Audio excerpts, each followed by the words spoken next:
When Guardian Angel Ring first came out, I was kind of in a rush to have it made. I only ran Superior, Reinforced, Meister, and Weapon Jump Ring. I lacked a 4th main stat ring. People told me that having 4 22-star stat rings on a Kaiser was better than using an Oz ring, so I was desperate to have one made. Back then when the ring first came out, it was expensive. For a 33%, you would have to pay close to 30 bill or more. Nowadays, they're worth around 10 bill, maybe 15. I didn't want to pay the premium, so I set out to make one myself with Meisters and red cubes. But that turned out to be a bad idea. You'll see what I mean in a bit. Anyways, back to the story. I used the transfer hammer method to get this ring to 22 star in the cheapest way possible. The method saved me probably 100 bill in boom costs since I boomed over 10 Kana treasure rings in the process. Clean angel rings were around 10 bill each back then. After I hit 22 star on the ring, I got 30% strength on the ring with the Meister cube. I think it was around 100 to 200 cubes. Before that, I actually hit a Meso drop hybrid, but that's a reroll on a 22 star ring like this, sadly. I figured 30% was good enough. I'll never hit a stage where I'll need a 33%. Perfect. Now I have 4 rings with stats and I'm a lot stronger. Where am I? I quickly ran over to Dojo and tested with the dummy. Oz ring versus Meister ring. Which is better? The reason I said Meister ring is that my Angel ring was actually better than my Meister ring and gave me more range. So my Meister is the real 4th slot ring. After a test, I realized the damage gain were non-existent. Holy shit. There it was. I fucked up.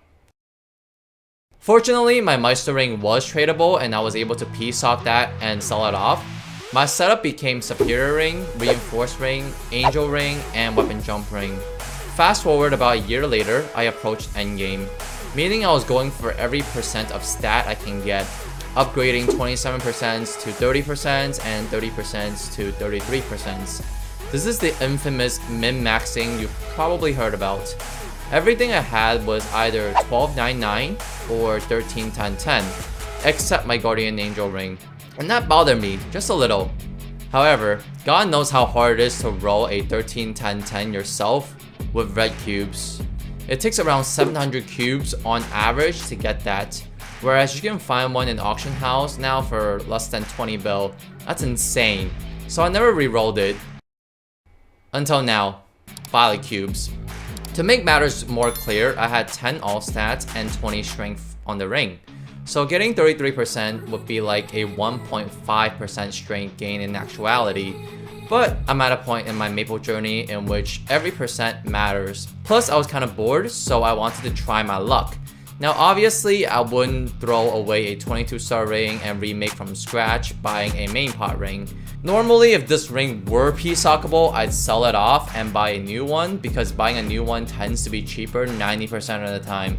And that's how this video started.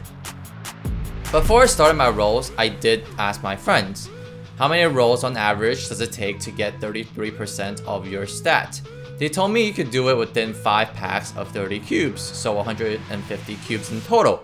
So the risk was somewhat worth it. It's a crazy amount, don't get me wrong, but it's still worth a shot. I did manage to hit a few 33s during this cubing session, but things didn't go exactly as planned. It's perfectly alright though, I wasn't terribly upset about it. It was fun in a weird way. I wish it could have ended better, but oh wells. The lessons I want to show you in this video is that more times than not, it's better to buy your own gear instead of making it yourself. The odds are not in your favor if you make your own gear. Don't make the same mistakes I did. If you expect to be endgame and min-maxed, don't try making the gear yourself. Buy a 33% or a 36% or whatever. Knowing your long-term goals and finding the cheapest way to get there is very important.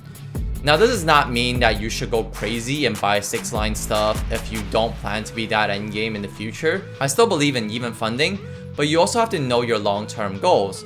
Another lesson / takeaway from this is that you can't be lucky all the time. People are always lucky, unless they aren't. Luck is an average. You pay for your good luck with your bad luck. I got pretty lucky during uni cubes, so I paid for that luck here. Don't be too upset about the bad luck because your good luck is right around the corner. Don't be a gambling addict. Gamble responsibly. If you're interested in how my uni cube session went, click on the video at the end screen and it'll take me there.